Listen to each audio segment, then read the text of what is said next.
다윗의 아들 이스라엘 왕 솔로몬의 잠언이라. 아멘.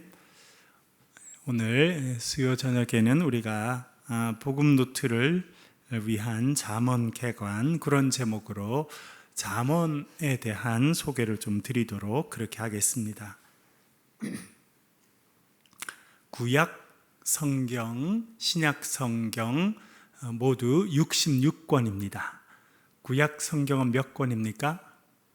39권. 신약 성경은요?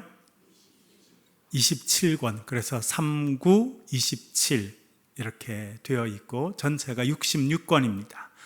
구약은 상당히 많은 분량을 차지하고 있는데 그 중에 지혜 문서, 지혜 문헌이라고 불려질 수 있는 책이, 대표적인 책은 3개입니다. 그래서 구약의 지혜 문서 그렇게 써두었는데요. 욥기, 잠언, 전도서 이렇게 3책입니다.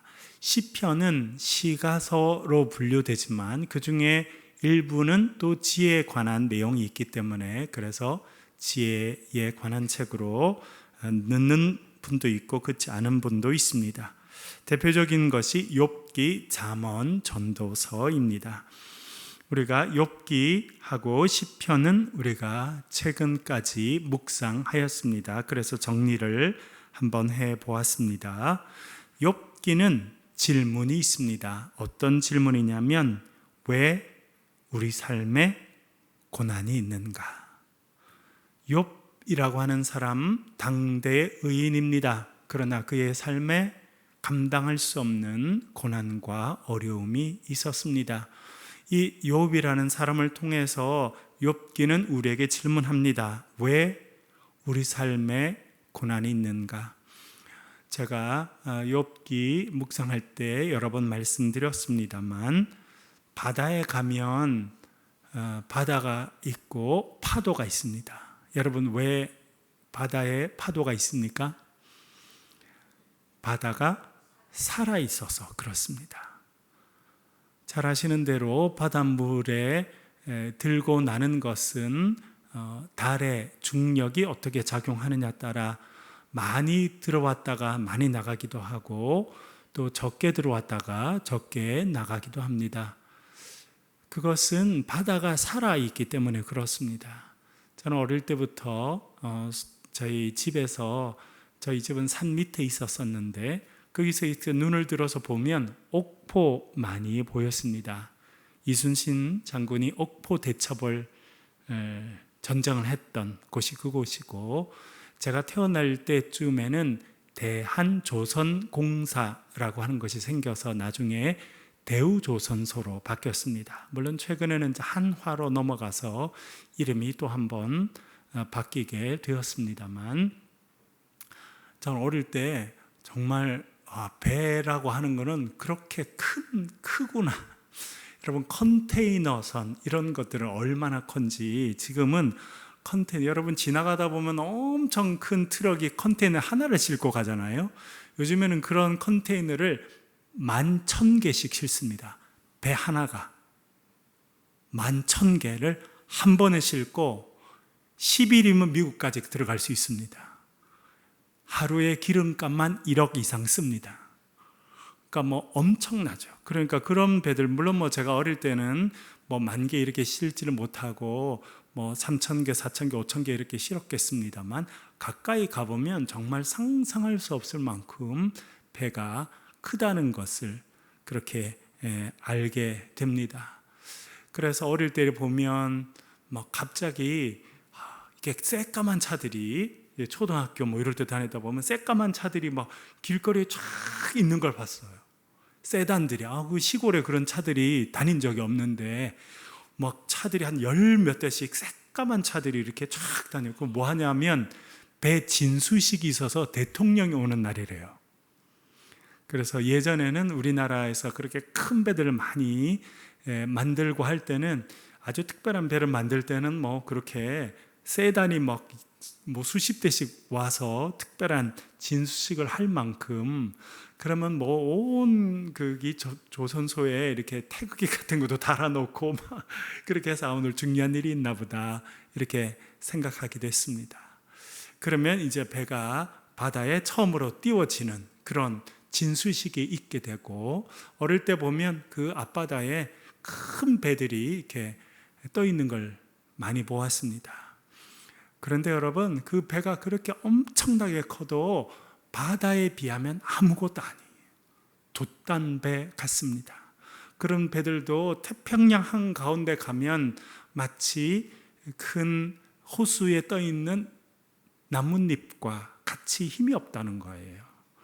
그래서 참 바다는 넓고 큰가 보다 그렇게 생각하였습니다. 그리고 뭐 이번 여름에도 태풍이 오고 하였습니다만, 태풍이 오면 파도가 얼마나 높게 칩니까?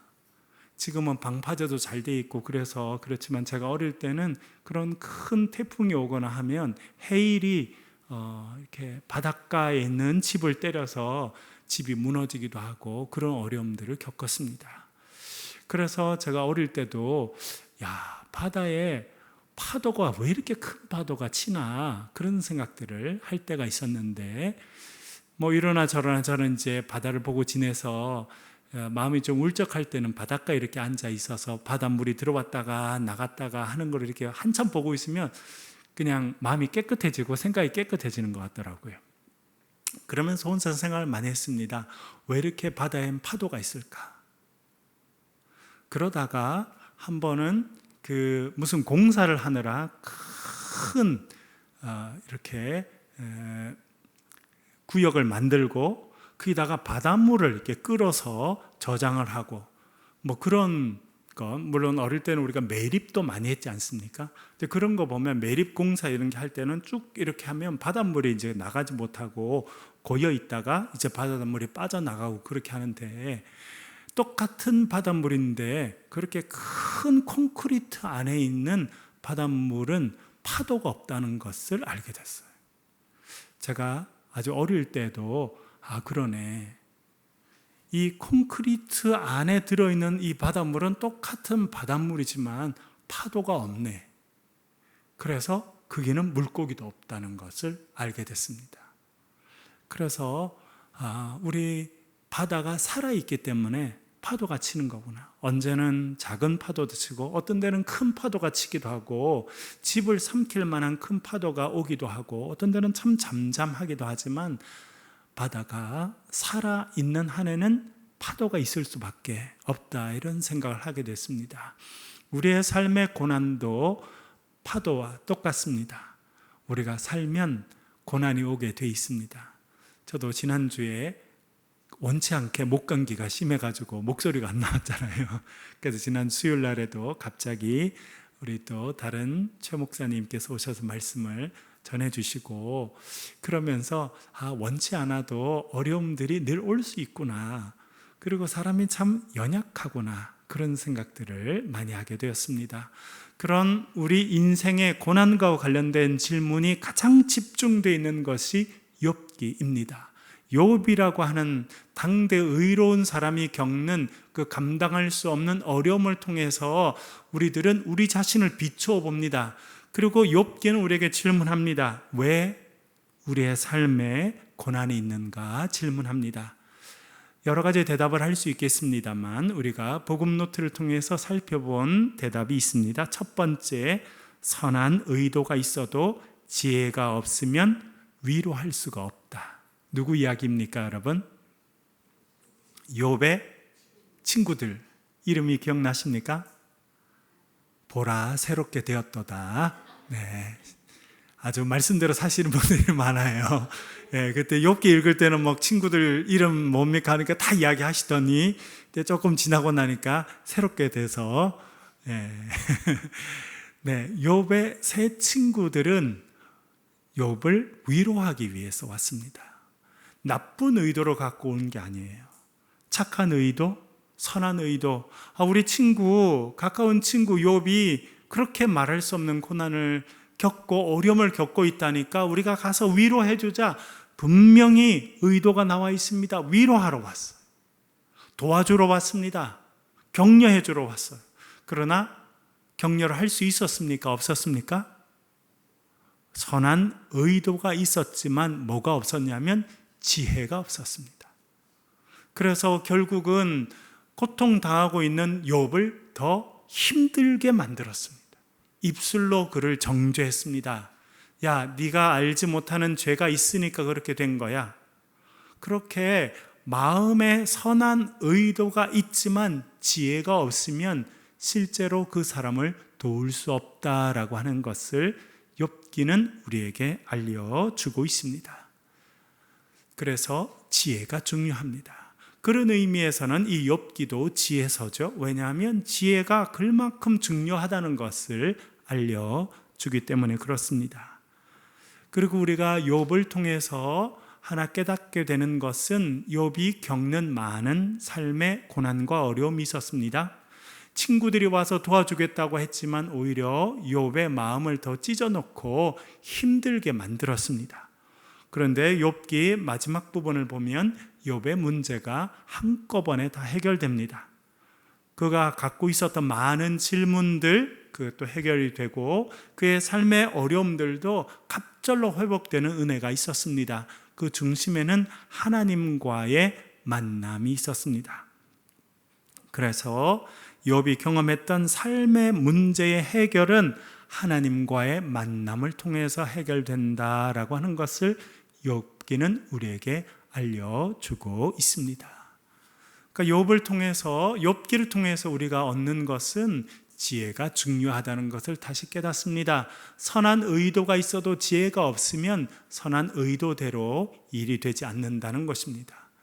그래서 우리가 지혜가 필요하다라고 하는 걸 깨닫게 됩니다. 그 다음에는요, 인간이 많은 노력을 한다 할지라도 문제를 다 해결할 수 없다는 것입니다. 결국 우리 인생의 문제, 삶의 문제의 해결은 어디 있다는 것입니까?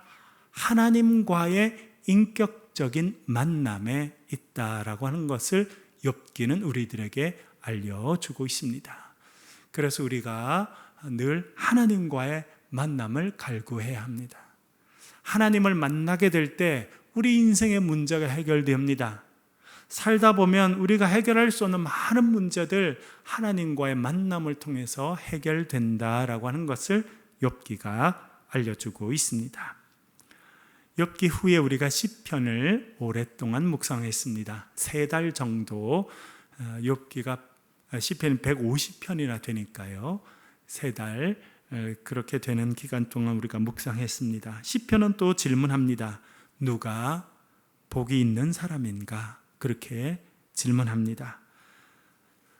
설교 때도 제가 말씀드렸습니다만 많은 사람들은 누가 복 있는 사람이냐 그렇게 하면 탄탄대로를 달리는 사람이 복 있는 사람이다 그렇게 생각하기가 쉽습니다. 아무 어려움이 없는 사람이 복 있는 사람이다 그렇게 생각하기가 쉽습니다. 여러분 그런 눈으로 성경을 읽어보면 성경에서 쓰임받았던 많은 사람들은 복 있는 사람이 아무도 없어요. 아브라함을 비롯해서 이삭을 비롯해서 야곱을 비롯해서 요셉까지 어려움을 겪지 않은 사람이 아무도 없습니다. 여러분 다윗을 보십시오. 그런 기준으로 우리가 본다면 다윗은요 복이 없는 사람이에요. 최선을 다하고 열심히 전쟁터에서 전쟁하고 그렇게 살았지만 결국 미움을 받게 되고 그것도 딴 사람이 아니라 자기의 장인 어른에게 미움을 받게 되고 산으로 들로 도망치며 살아야 되는 그런 인생을 경험하게 되었습니다. 그래서 우리가 시편을 묵상하면서 복 있는 사람이 누구인지 우리는 다시 한번 깨닫게 됩니다. 복 있는 사람은 아무 어려움이 없는 탄탄대로의 삶을 살아가는 사람이 아닙니다. 시편에 의하면 복 있는 사람은 환난의 때에 주의 날개 아래로 피하는 자, 다 그렇게 알려주고 있습니다. 왜 주의 날개 아래로 피한다는 것입니까? 다른데 갈 데가 없어서 그래요. 딴 데 갈 데가 없어서. 오라는 사람이 아무도 없어서. 사울 왕이 다윗을 죽이기 위해서 군사 수천 명을 이끌고 조그마한 나라 이스라엘을 다 뒤지고 다녔습니다. 다 소문이 났지 않습니까? 누구든지 다윗을 숨겨주거나 다윗과 손을 잡는 자는 죽음에 처할 것이다. 다 알고 있었어요. 그래서 다윗을 기쁘게 맞아줄 사람이 아무도 없었습니다. 또 다윗도 자기가 어느 집에 도망가서 숨을 수 있지만 그로 인해서 그 집이 어려움을 당할 것을 뻔히 알았기 때문에 그가 어떤 다른 사람의 집으로 도망갈 데가 없었어요. 그래서 그가 산으로 도망가고 들로 도망가고 바위 틈에 가서 숨고 살았습니다. 동굴에 들어가서 숨고 살았던 거예요. 다윗은 그것을 하나님의 날개 아래로 피한다, 그렇게 표현하였습니다. 시편에 가장 많은 시를 쓴 사람이 다윗입니다. 그가 반복적으로 말하는 것이 내가 주의 날개 아래로 피합니다 라고 하는 고백인 것을 우리는 알게 됩니다. 그래서 시편에서 말하는 누가 복 있는 사람인가, 그 복 있는 사람은 주님의 날개 아래로 피하는 사람이다 라고 하는 것을 알게 됩니다. 두 번째 우리가 깨닫게 되는 것은 주님의 날개 아래로 피하면 거기서 회복을 경험합니다. 그래서 다윗은 뭐라고 고백합니까? 주님은 나의 힘이십니다. 주님은 나의 요새이십니다. 주님은 나의 방패이십니다. 주님은 나의 산성이십니다. 나의 피할 바위이십니다. 나의 피난처이십니다. 여러분, 얼마나 다양한 모습으로 주님의 은혜를 표현하고 고백하는지 모릅니다. 그것이 하나님을 그만큼 다양하게 체험했다는 거예요. 그는 전쟁터에서 전쟁을 하면서 뼈가 굵었습니다. 그래서 여러분, 전쟁터에 나아가 보면 그 옛날에 멀리 있으면 뭐부터 쐈겠습니까? 화살을 쐈겠죠. 그러니까 하늘에서 비가 쏟아지듯이 화살을 쏟아지는 그런 전쟁터에 있으면서 그는 하나님께서 나의 방패가 되셔서 비와 같이 쏟아지는 그 화살들을 막아준다는 것을 그는 경험했습니다. 또한 적들이 언제 쳐들어올지 모르는데 불안한 가운데 성 안에 있으면 보호를 받게 됩니다. 그래서 주님은 나의 산성이십니다 라고 고백합니다. 그리고 전쟁터에서 얼마나 힘들고 지치고 어렵겠습니까? 그럴 때마다 하나님께서 그에게 새 힘을 주십니다. 그래서 주님은 나의 힘이십니다 라고 고백하게 됩니다. 그리고 우리가 여러 번 반복적으로 묵상했던 시편 40편 보면 다윗이 뭐라고 말합니까? 나를 기가 막힐 웅덩이와 수렁에서 건져주셔서 내 발을 어디 세워주셨다고요? 반석 위에 세워주시고 내 입에 새 노래를 주셨다, 그렇게 표현합니다. 그래서 시편에서 새 노래라고 하는 표현을 가장 많이 사용하는 사람은 다윗입니다.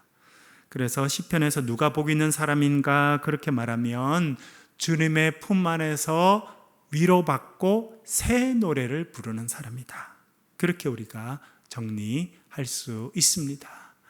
시편은 누가 복 있는 사람인가 라고 질문합니다. 그 대답은 환난 날에 주님의 날개 아래로 피하는 사람이 복 있는 사람이고 주님의 품 안에서 위로받고 새 노래를 부를 수 있는 사람이 복 있는 사람이다, 그렇게 알려주고 있습니다. 그래서 여러분의 삶에서 하나님의 도우심을 체험하고 위로를 경험하고 새 노래를 부를 수 있는 저와 여러분의 삶이 되시길 주의 이름으로 간절히 축원합니다. 옛날 노래, 헛노래만 부르고 살면 얼마나 힘들겠어요, 여러분. 수요일 저녁에 우리 권사님과 우리 찬양팀이 얼마나 찬양 인도를 힘있게 잘해주시는지 새 노래를 부르는 것이 이런 거다, 그런 생각을 할 때가 참 많습니다. 여러분, 우리의 삶의 고난은요, 살아있는 동안에는 계속 찾아옵니다. 그 고난으로 인해서 낙심하고 원망하고 절망하는 사람이 대부분이, 그러나 하나님의 은혜를 받은 자, 복 있는 자는 그 다가오는 환난 가운데서 주님의 날개 아래로 피하고 주님의 품 안에서 회복을 경험하고 새 노래를 부르는 사람이라고 하는 것을 기억하시고 여러분들이 그런 인생을 살아가시길 간절히 바랍니다. 그것이 지혜서가, 특별히 시편이 우리들에게 알려주는 말씀입니다. 잠언을 우리가 요즘에 묵상하고 있습니다. 잠언은 좀 더 직접적으로 질문을 던집니다. 그 질문은 지혜가 무엇인가? 라고 하는 질문입니다. 지혜서 가운데 지혜에 대해서 가장 집중적으로 말하는 것이 잠언인데, 잠언은 지혜는 무엇인가? 그렇게 질문합니다. 그에 대한 대답을 주고 있는데요. 첫째는 여호와를 경외하는 것이 지혜의 근본이다, 그렇게 말합니다. 두 번째는 지혜는 생명나무다, 그렇게 말하고 있습니다. 지혜는 무엇이냐? 여러분, 이 세상에 보면 지혜에 대한 책들이 대단히 많습니다. 우리나라에도 여러분 서점에 가서 보시면 인생 지혜, 인생 수업, 앞으로 나를 어떻게 개발하고 살아가야 되는지 그런 책들이 있습니까? 없습니까? 너무도 많습니다. 제가 설교 시간에도 가끔 소개해 드립니다만 고전이라는 책이 있습니다. 고전으로 불려지는 그런 책들이 많이 있지요. 셰익스피어의 작품들도 고전이라고 불려져서 서양의 대부분의 나라들은 셰익스피어를 어릴 때부터 아이들에게 가르칩니다. 단테라고 하는 사람이 쓴 신곡이라는 책이 있습니다. 그 책도 고전 중에 고전입니다. 서양 사회에서는 단테의 신곡을 읽어봐야 지식인 측에 들어갈 수 있을 정도가 됩니다. 여러분, 동양 문화권 우리나라에서는 뭘 좀 읽어봐야 좀 책은 읽어봤구나 이렇게 할 수 있겠습니까? 네? 삼국지가 아닐까 그런 생각을 해보게 됩니다. 저도 어릴 때 저희 집에 전기가 안 들어왔는데 호롱불 밑에서 아버님이 이렇게 삼국지를 이렇게 읽어주시면 저랑 누님들이 이렇게 땅바닥에 베개를 베고 이렇게 누워가지고 이렇게 삼국지를 읽어주시면, 아, 여포가 그랬구나, 동탁이라는 놈이 나쁜 놈이네, 조조라는 사람이 아주 보통 사람이 아니네, 뭐 그런 이야기를 이렇게 머릿속으로 상상하고 지냈습니다. 어떻게 보면 그게 아주 좋은 교육이었다 이렇게 생각됩니다. 아이들이 귀로 듣고 그 장면들을 머리로 다 이렇게 생각내고 하는 것은 오히려 훨씬 더 뇌에 있어서 좋은 자극이거든요. TV를 보는 것보다 100배쯤은 더 좋은 일입니다.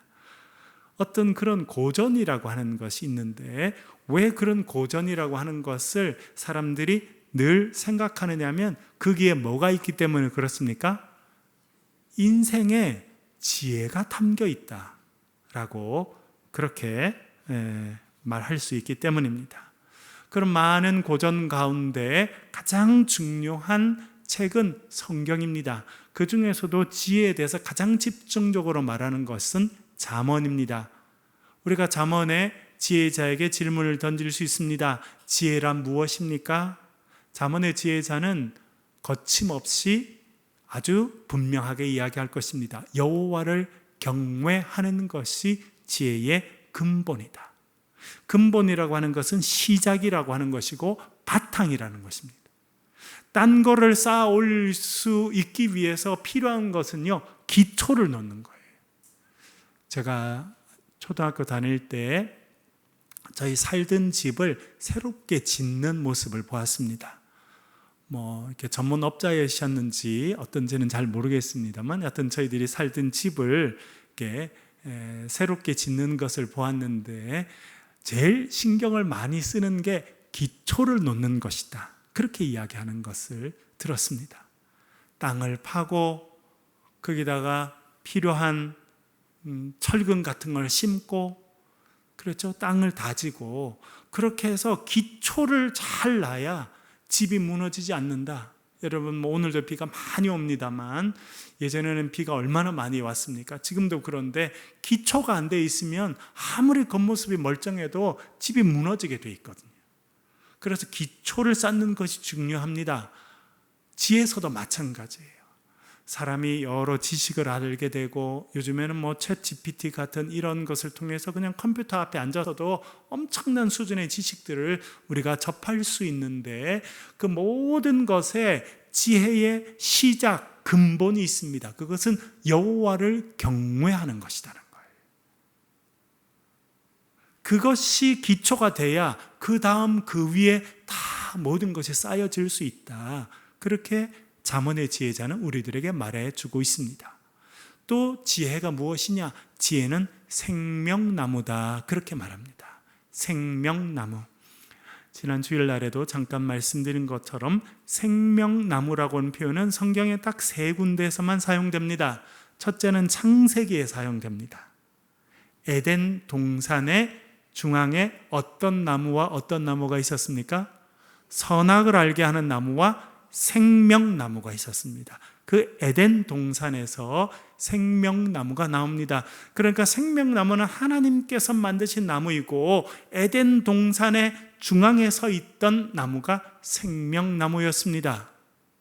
그리고 이 생명나무가 언제 나오냐면 계시록에 나옵니다. 계시록에 보면 고난과 환난 가운데서도 믿음을 지킨 자들이 어린 양 잔치에 참여하는 낙원에 이르게 됩니다. 그 낙원에 가면 생명나무가 있다는 것입니다. 그리고 성경 요한계시록 22장 제일 마지막에 보면 어떤 표현이 나옵니까?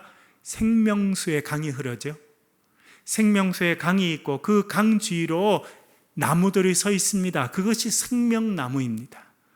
그러니까 여러분, 생명나무는 천상에 천국에 있는 하나님께서 주시는 생명을 상징하는 나무가 생명나무입니다. 그런데 창세기와 계시록 외에 딱 한 번 더 생명나무가 언급되는 곳이 있는데 잠언입니다. 잠언.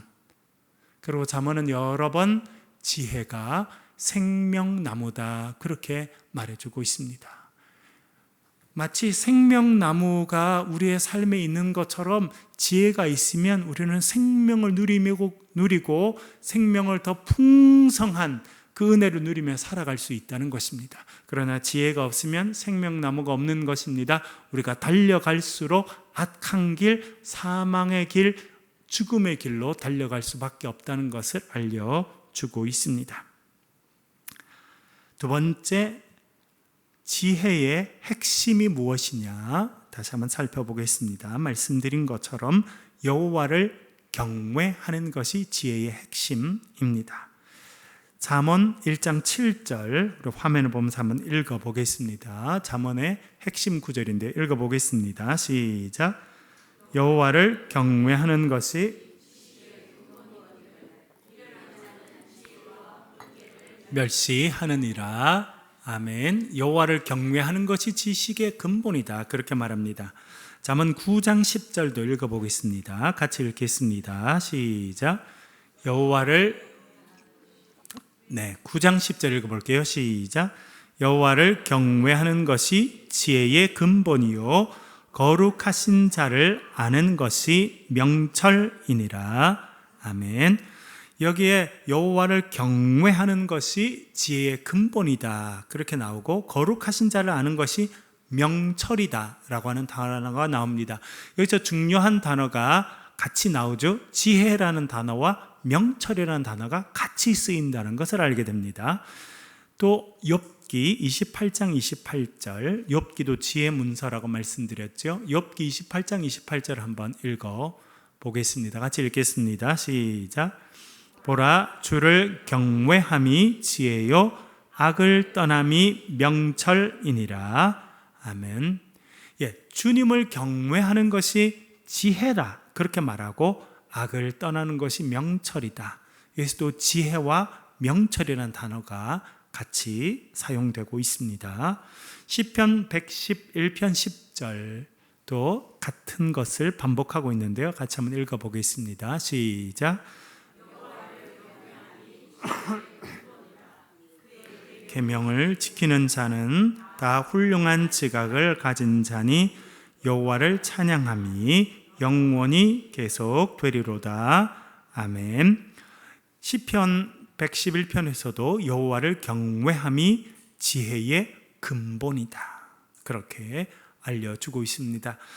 금방 읽은 이런 잠언 1장 7절, 잠언 9장 10절, 욥기 28장 28절, 시편 111편 10절 이 네 구절은 가장 대표적으로 여호와를 경외하는 것이 지혜라 그것을 알려주는 구절입니다.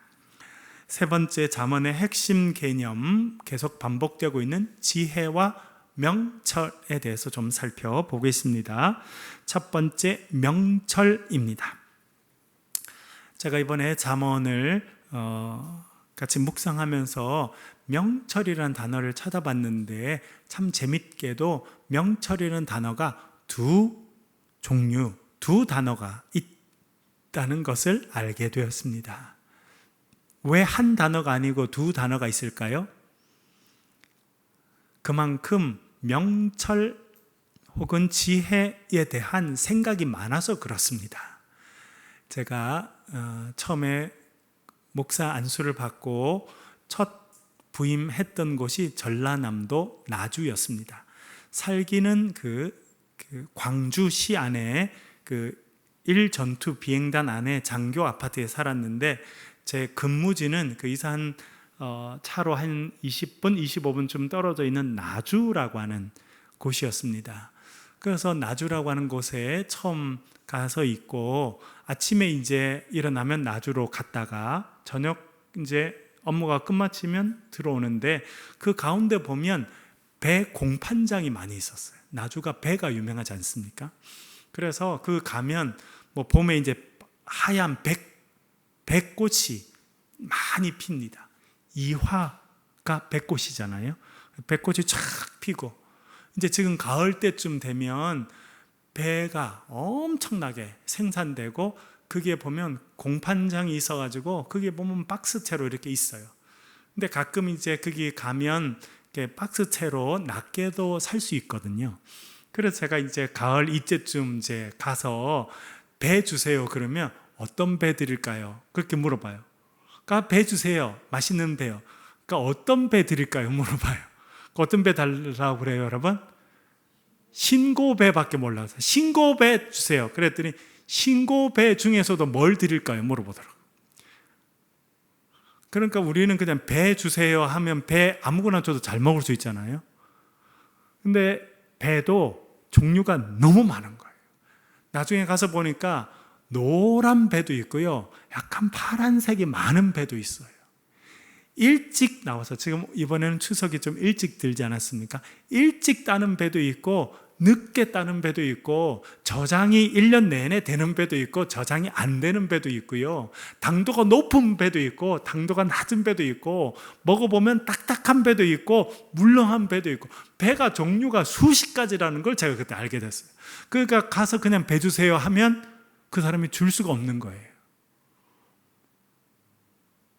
그렇지 않겠어요, 여러분? 예를 들어 라면, 외국 사람이 와서 라면 주세요 하면 우리가 뭐라 할까요? 어떤 라면 줄까요? 물어볼 거 아니겠어요? 너구리를 줄까? 삼양라면을 줄까? 신라면을 줄까? 예? 제가 말씀드렸죠. 이번에 그 외국에 가보니까 불닭볶음면이 그렇게 인기래요. 제가 말씀드렸죠. 그 아랍에서 온 여자분들이 이렇게 뭐 얼굴 이렇게 다 가리고 애들 데리고 왔는데도 불닭볶음면은 막 이렇게 사가더라고요. 한국말 써 있는 그런 거를. 왜 그러냐면 발전돼 있으면요 종류가 구분돼 있습니다. 무슨 말씀인지 아시겠죠? 예. 제가 거제도에 살 때도 물고기마다 이름이 엄청 다르다는 걸 알았어요. 예. 뭐 어릴 때는 보면 어른들이 말씀하시는 거 보면 그 물고기 종류들이 거의 다 일본어로 돼 있더라고요. 일본어로. 그래서 예를 들어 바다에서 낚시를 해서 돔이 나왔어. 우리는 돔이라고 다 부르지만 돔도 다 종류가 다릅니다. 돔 중에도 몸이 전체가 새까만 돔이 있어요. 그거는 쿠르다이라고 불러요. 돔 중에서도 어떤 애는 몸이 한쪽은 새까맣고 한쪽은 하얗고 한쪽은 새까맣고 이렇게 줄이 가 있는 애 있어요. 걔를 시마다이라고 불러요. 그러니까 돔도 이름이 다 다르다니까요. 왜 그래요? 발전돼 있으면 구체적으로 이름이 다 붙여져 있는 겁니다. 제가 이번에 이 명철이 두 단어로 돼 있다라고 하는 것을 알면서 그걸 깨닫게 됐어요. 그러니까 우리는 지혜다, 명철이다 이렇게 하지만 이스라엘 사람들이 특별히 이 잠언을 썼던 사람들은 그것을 조금씩 구별해서 사용했다는 것을 알게 됩니다. 명철은 특별히 두 단어로 쓰이게 되는데 하나는 비나라고 비나라고 하는 단어가 있고 또 다른 하나는 타분이라고 하는 단어가 있습니다. 비나라고 하는 단어는 1장 2절에 쓰였는데요. 명철의 말씀을 깨닫게 하며 라고 되어 있는데 이때 명철이라고 우리나라 말에는 번역이 됐습니다만 히브리어는 비나라고 하는 단어입니다. 얘는 어떤 뜻이냐면 어떤 상황을 이해하고 논리적으로 분석하는 능력을 말합니다.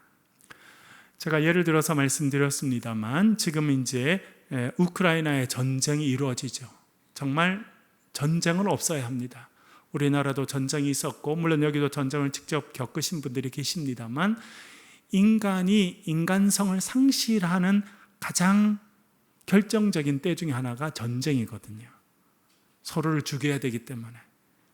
그래서 또 전쟁은 절대 없어야 되는데 전쟁이 또 있습니다. 그리고 뭐 우리나라에서도 무기를 대준다, 뭐 지뢰를 제거하는 기계를 보낸다, 어떻게 한다 이렇게 많은데 전쟁을 하게 되면 상상할 수 없을 만큼의 무기들을 이렇게 쓰게 되는데 이 비나라고 하는 명철은 무엇이냐면 이 지금 우크라이나 전쟁이 쭉 진행되는데 그 곳곳에서 상황이 어떻게 전개되고 있는지를 매번 분석하는 능력은 비나라고 하는 명철입니다.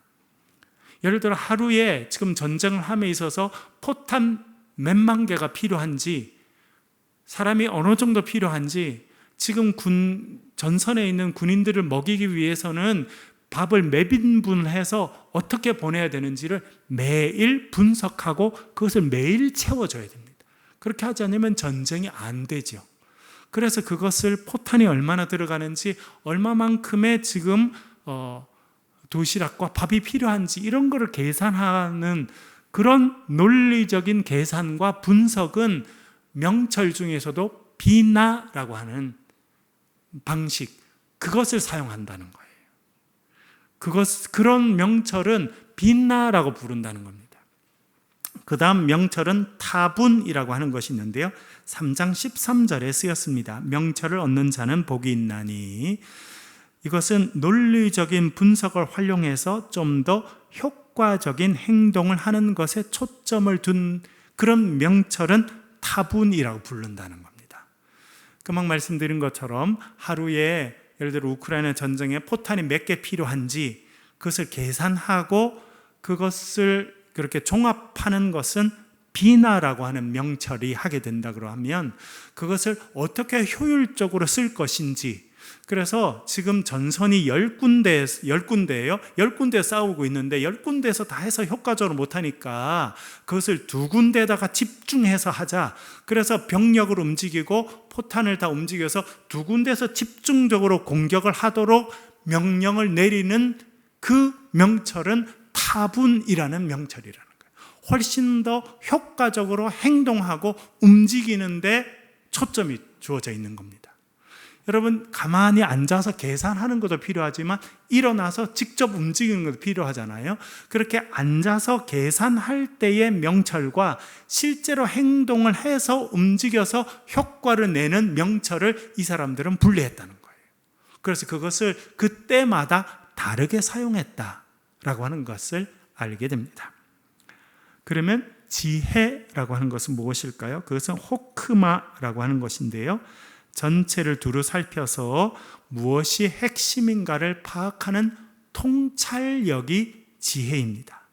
그리고 통찰력, 뭔가 핵심인지를 파악한 다음에는 어떻게 하는 것이 좋은지, 뭐가 옳고 그른지를 판단하는 분별하는 능력이 지혜입니다. 우리가 좀 전에 살펴본 것처럼 예를 들어 욥기 28장 28절에 보면 주를 경외함이 지혜요 악을 떠남이 명철이니라 이렇게 말하죠. 그러니까 지혜와 명철은 전혀 다른 개념이 아니라 사실은 지혜가 더 큰 개념이고 명철은 그 지혜를 구체적으로 적용할 때 사용하는 작은 개념의 지혜를 명철이라고 한다. 그렇게 이해할 수 있겠습니다. 그래서 아까 우크라이나 전쟁 이야기를 했는데요. 그래서 명철은 하루에 포탄이 몇 개 쓰이는지를 계산하고 그것을 훨씬 더 효과적으로 사용하기 위해서 어디에 집중해야 되는지를 결정하고 집행하는 것이 명철이라면, 지혜는 무엇이냐면 이거는 정말 지도자가 가져야 될 중요한 덕목입니다. 우크라이나가 보니까 자기가 생산해내는 포탄으로 그 포탄을 다 댈 수가 없지 않습니까? 그래서 어떻게 합니까? 우리나라 와서 도와달라고 그러고, 이번에도 보니까 유엔에 가서 도와달라고 그러고, 미국에 가서 도와달라고 하니까 그런 나라들이 다 무기를 모아가지고 다 전달해 주잖아요.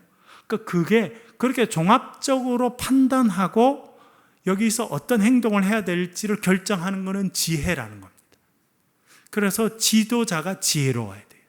지도자는 전체를 볼 수 있어야 되고, 그 전체를 유지해 가기 위해서 뭐가 필요한지.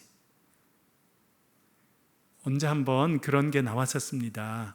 그 우크라이나의 대통령 젤렌스키가 이 무기 달라 저 무기 달라 계속 미국에 그러니까 미국 대통령이 한번 무기 달라고 하기 전에 한 번은 고맙다고 해야 되지 않겠어요? 그렇게 이야기했어요. 그랬더니 이 사람 태도를 탁 바꿔가지고 아이고 너무 감사합니다. 도와주셔서 감사합니다. 앞으로도 도와주실 줄 믿고 감사합니다. 그게 지혜라는 거예요. 그거는 다르죠.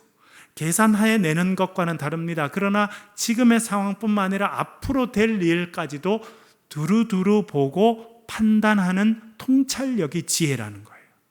그리고 그것을 이루기 위해서는 무엇을 해야 되고 무엇을 하지 말아야 되는지를 판단하는 것이 지혜라, 그렇게 말씀드릴 수 있겠습니다. 네 번째, 잠언의 저자 및 구성을 한번 보겠습니다. 잠언은 몇 사람이 썼다는 것을 알게 됩니다. 1장 1절 읽어볼게요. 잠언 1장 1절 읽겠습니다. 시작. 다윗의 아들 이스라엘 왕 솔로몬의 잠언이라. 10장 1절 읽어볼게요. 시작. 솔로몬의 잠언이라. 그러니까 솔로몬이 주로 썼다고 하는 것을 알게 됩니다. 그래서 솔로몬의 잠언이라 이렇게 이름이 붙어 있는데 22장 17절에 보면 조금 다른 표현이 나옵니다. 한번 읽어볼게요. 22장 17절 읽어보겠습니다. 시작. 너는 귀를 기울여 지혜 있는 자의 말씀을 들으며, 여기는 솔로몬이라고 나오지 않고 지혜 있는 자의 말씀이라는 표현이 나옵니다. 그것은 무엇이냐면 솔로몬이 이 일을 시작하고 집대성해서 잠언이라고 하는 그 당시 왕자들과 귀족 자녀들을 교육하기 위한 이 교과서를 집대성해서 만들기 시작했지만 솔로몬 때 완성된 것은 아니고 그 뒤에 많은 시간을 거쳐서 이것이 덧붙여지고 또 완성되고 편집됐다는 것을 알게 되는 것입니다. 잠언 30장 1절도 읽어볼게요. 30장 1절 같이 읽겠습니다. 시작. 이 말씀은 야게의 아들 아굴의 잠언이니. 여기는 야게라는 사람의 아들인 아굴이 쓴 잠언이라는 것을 분명히 알려줍니다. 31장 1절은 이렇게 말하는데 읽어볼게요. 같이 읽겠습니다. 시작. 르무엘 왕이 말씀한 바 곧 그의 어머니가 그를 훈계한 잠언이라. 아멘. 잠언 31장의 1절부터 9절까지는요 르무엘이라는 왕의 어머니가 자기 왕인 아들에게 알려준 잠언이라는 거예요. 여러분, 르무엘이라는 사람이 성경에 이 외에 딴 데 나옵니까? 나오지 않습니까? 안 나옵니다. 그러니까 이스라엘의 왕이었는지 알 수가 없어요. 그런데 여기는 들어가 있습니다. 그것도 르무엘이라고 하는 왕의 어머니가 아들에게 알려준 말씀이 31장 1절부터 9절까지 나옵니다. 그래서 그 다음에 이렇게 정리할 수 있겠는데요. 1장부터 9장까지는 솔로몬의 잠언이고요. 아들아 이렇게 말하면서 자녀에게 훈계하는 형식을 갖고 있습니다. 10장부터 22장 16절까지는 솔로몬의 잠언이고요. 22장 17절부터 24장 34절까지는 지혜 있는 자의 말씀이다. 그렇게 되어 있습니다. 그 다음에 보면 25장부터 29장은 또 솔로몬의 잠언인데 어떻게 써 있냐면 히스기야 신하들이 편집한 솔로몬의 잠언이다. 그러니까 솔로몬이 한 이야기지만 솔로몬 훨씬 이후에 히스기야 때에 그의 신하들이 솔로몬의 잠언을 편집해서 여기다 붙였다고 하는 것을 알게 됩니다.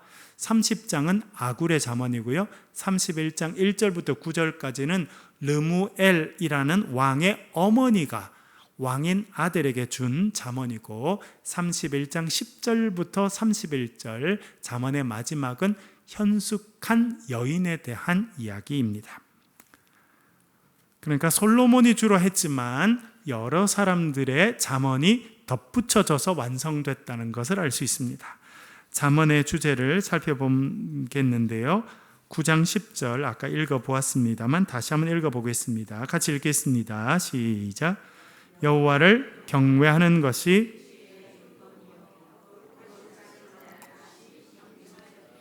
아멘. 그래서 여러분, 여호와를 경외하고 살아가고 여호와의 말씀을 매일 묵상하는 자가 지혜로운 자다 알려주고 있습니다.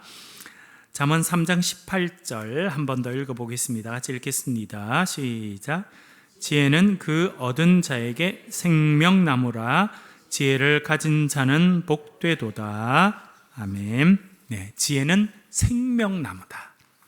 그래서 지혜 있는 자는 이 땅에서 하나님의 복을 누릴 뿐만 아니라 결국은 생명나무가 있는 저 천국에 이르게 된다는 것을 알려줍니다. 잠언 3장 5절 6절 읽어보겠습니다. 시작. 너는 마음을 다하여 여호와를 신뢰하고 내 명철을 의지하지 말라. 너는 범사의 그를 인정하라. 그리하면 내 길을 지도하시리라. 아멘. 그래서 지혜는 여호와를 경외하는 것입니다. 여호와께서 살아 역사하심을 오늘도 알고 고백하고 살아가는 거예요. 그래서 지혜자의 삶의 모습에 반드시 있어야 될 것은 무엇이냐면 범사의 그를 인정하는 것입니다. 그것이 가장 효율적인 지혜의 방식입니다. 그러니까 여러분, 큰 어려운 게 아니에요. 지혜라고 하는 것은. 지혜는 하나님이 살아계시고 지금도 역사하신다는 것을 알고 고백하는 것입니다. 그리고 지혜자는 하는 일이 뭐냐면 매일 어떤 일을 하기 전에 하나님을 인정하는 거예요. 그래서 아침에 일어나면 말씀을 묵상하고 기도합니다. 왜? 하나님을 인정하니까. 밤에 하루 종일 일하고 또 살다가 하루를 마무리할 때 짧게라도 하나님 앞에 기도합니다. 감사 기도합니다. 그것이 무엇입니까? 하나님을 인정하는 거예요. 여러분들도 자녀가 많이 있으시죠? 자녀 생각하면 아이고 나는 이렇게 살아왔는데 우리 아이들은 어떻게 살까 고민이 되시죠? 어떻게 보면 대단히 간단합니다. 여호와를 경외하는 법을 알려주시고 여호와를 매일 그리고 삶의 순간순간마다 여호와를 인정하며 살도록 교육하시면 됩니다. 그게 제일 중요한 일이라는 거예요. 그리고 잠언 31장 10절 제일 마지막을 이렇게 마무리하는데 읽어볼게요. 같이 읽겠습니다. 시작. 좋은 것도 거짓되고 아름다운 것도 헛되나 오직 여호와를 경외하는 여자는 칭찬을 받을 것이라. 아멘. 지혜가 히브리어로 호크마입니다. 히브리어 단어 중에 뒤에 마로 끝나는 것은 대부분 여성입니다. 여성. 호크마, 여성입니다. 아담이 있고 아다마가 있죠. 아담은 남성이고 아다마는 여성입니다. 남성, 여성이 되어 있는데 이 지혜를 마무리하면서 뭘 써놨냐면 현숙한 여인, 지혜로운 여인을 써놨어요. 왜냐하면 지혜 자체가 여성형입니다. 그래서 이 지혜는 좀 더 여성과 가깝다라고 생각이 듭니다. 그리고 잠언을 제일 마무리하면서 마지막에 써놓은 건 뭐냐면 여성 아름다운 거 중요하고 고운 것도 중요하고 정직한 것도 중요한데 가장 중요한 것이 있다고 써두었습니다. 그것은 무엇입니까? 여호와를 경외하는 여자는 칭찬을 받을 것이다. 여호와를 경외하는 여성이니까 어떤 여성이겠습니까? 지혜로운 여성이지. 지혜로운 여성이 결국은 제일 귀중함을 받는다는 겁니다. 요즘 세상에는 그 젊은 사람들이 얼굴도 막 뜯어 고치고 성형외과 가고 그러잖아요. 왜 그래요? 예쁘면 좋다 그러니까 좀 더 예뻐지겠다고. 그렇게 아무리 많이 그렇게 해도 평생 가지 않습니다. 예쁜 것은. 그러나 나이가 들수록 우리가 더 칭찬받고 더 아름다운 삶을 사는 길이 있어요. 그건 뭐입니까? 지혜로운 사람이 되는 거예요. 그러면 나이가 들고 노쇠해지고 힘이 떨어져도 칭찬받게 되고 존경받게 되고 아름다운 사람으로 살 수 있다 하는 것을 말해주고 있습니다. 여러분, 여호와를 경외하는 지혜자로 살아가시길 주의 이름으로 간절히 축원합니다. 말씀을 가지고 기도하겠습니다. 하나님, 우리에게 지혜를 주십시오. 같이 우리 기도하겠습니다. 우리에게 지혜를 주셔서 주님을 경외하며 살게 하시고, 특별히 이 나라 민족에게 지혜를 주시고 우리 자녀들에게 지혜를 주셔서 하나님을 경외하며 이 땅에서 생명나무의 복을 누리며 살게 도와주옵소서. 통성으로 같이 한번 기도하겠습니다. 은혜 아버지 하나님,